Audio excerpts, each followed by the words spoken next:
Let's make some super pretty pens to match our notebook we made. Hey everybody, it's Colette with Blessings Craft Therapy, if you didn't know, and if you did, thank you so much for coming back. All right, so we're going to start with printable vinyl. I got mine at Michael's. I print out this graphic.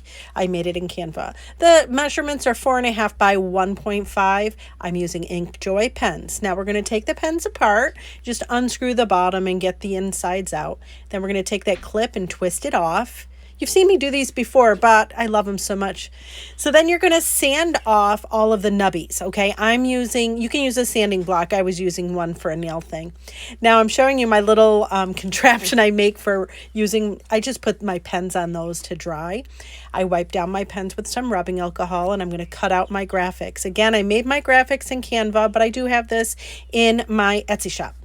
All right. So then I take my backer off of my vinyl, and I'm going to put this on my pen. So here it is on here. Make sure it's nice and straight, which is the biggest challenge for me. I don't know about you, but I adhere one side and then I just roll it. This is the only way I know how to roll it. I always get somebody in the comments commenting on my rolling skills. Yeah, okay. So there we make sure it's all adhered. Perfect. There it is. And okay, so you could be done right here. This is waterproof. It's adhered. We can put our pen back together, which see, we put the clicker back in, we put the ink in, and then we just screw on the very tippity top. And that could be it. You could be done. And it is super pretty. And I love it. Look at how pretty this is. Love, love, love. But you know I can't stop there. No, no, no. So let me show you what I do. So I'm just showing you another graphic that I had made. And I'm going to put it on the same way I did the other one. We're just going to, roll it onto our pen, making sure that there are no bubbles. You don't want to have any parts that are open kind of thing. Does that make sense? You don't want any of that. So make sure it's really adhered.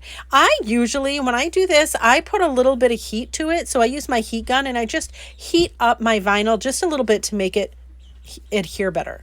Now I'm using Crystal X Grand Finale, and I'm putting this, and you'll see I'm putting this on with my finger. This is epoxy free, non-toxic. Oh, so you wait 2 hours in between each coat. So I did a coat, waited 2 hours. Here's my second coat, and again I'm just putting a very thin coat on with my finger, doing all the pens that I have. Wait 2 hours. Here they are. They're nice and dry. And holy Toledo, look at the shine. 2 coats. Look at the shine on them. Yep, I know. It didn't take that long. I love it. I think it just takes it up just that extra notch. It makes it look more special, but that's just me. And then we just put them back together just like we did before. We put the clicker in, then we're going to put the ink in, and then we're going to screw on the top, and voila, we have got pens. And if you saw my video with making the notebook, these match. And these come in, this graphic actually comes in the same bundle that I have on Etsy for the notebook. So look at how pretty it is. Listen, I'm obsessed with pens. I don't know about you. I love me some pens. So this is my thing, and I love bees. It's win-win. Anyways, friends, thank you so much for watching. I'm hoping you're inspired. Now it's your turn. Go make something pretty.